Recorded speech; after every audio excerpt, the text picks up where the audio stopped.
My God. And you bought that from the taxpayers' money? No po. Hindi po.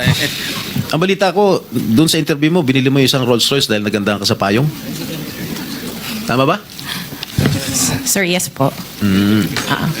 Samantalang, ilan yung luxury cars mo? Nasa 28 po.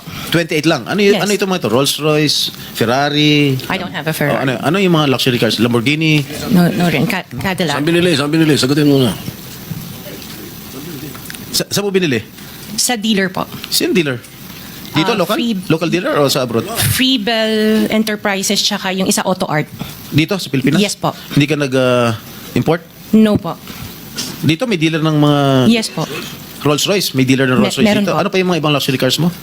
Yung ano tawag dito, yung Cadillac and the GMC. Cadillac Escalade, ganon? Yes po. Oh. The GMC. Yun lang. Sinong dealer?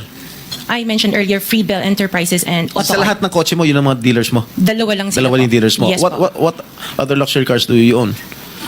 Yung iba dito na, the Maybach. Dito Maybach, ko na binili. Mercedes. Yes po. And then, yung iba, dito na rin yung Range Rover. Bentley. The Bentley dito na rin po. O, paano kayo nagka-interest sa kotse? Saan nyo gagamitin yung 28 kotse na luxury cars?